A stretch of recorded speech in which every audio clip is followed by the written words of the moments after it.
Dnes si ukážeme výhody pre seniorov, navštívime regionálne mestské web stránky, kontaktujeme lokálne autority a získame info ohľadom sociálnej podpory.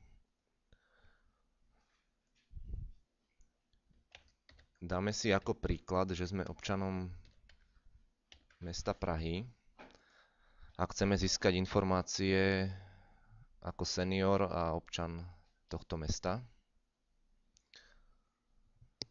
Ideme na stránku Prahy, kde máme zoznam radních, ktorí sú rozdelení do rôznych odvetví, ktorým sa venujú, ako je legislatíva, verejná správa a protikorupčné opatrenia, financia, rozpočet, doprava, územný rozvoj a územný plán, školstvo, bezpečnosť, sociálna politika. Nás zaujíma tá sociálna sféra.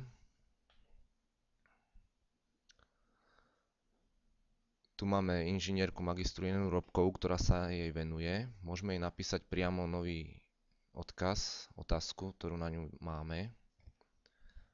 Máme tu takýto formulár, do ktorého vypíšeme napríklad meno, zadáme mailovú adresu, napíšeme otázku na ňu a už len dole odošleme.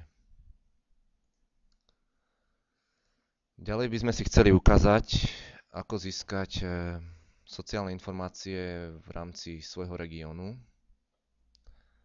My sa nachádzame teraz napríklad v Trenčianskej samospráve, čiže zadáme si Trenčiansky samosprávny kraj.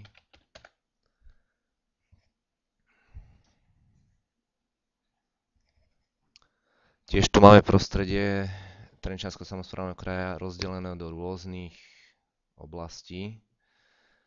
Nás zaujíma tá sociálna pomoc opäť. Klikneme na sociálnu pomoc.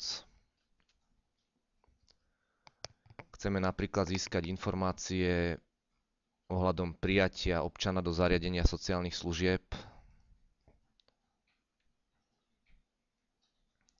Tu máme rôzne zákony, podmienky, posudzovanie, prijímanie do sociálnych zariadení. Dole nájdeme tlačiva na stiahnutie v rôznych formátoch, aj zbalené, ako napríklad žiadosť o posúdenie odkazanosti, potvrdenie poskytovateľa zdravotnej starostlivosti, žiadosť o zabezpečenie poskytovania sociálnej služby a tak ďalej. Ďalej by som dal ešte do pozornosti napríklad položky ako zoznam zariadení sociálnych služieb v regióne, dole napríklad kontakty na oddelení sociálnej pomoci.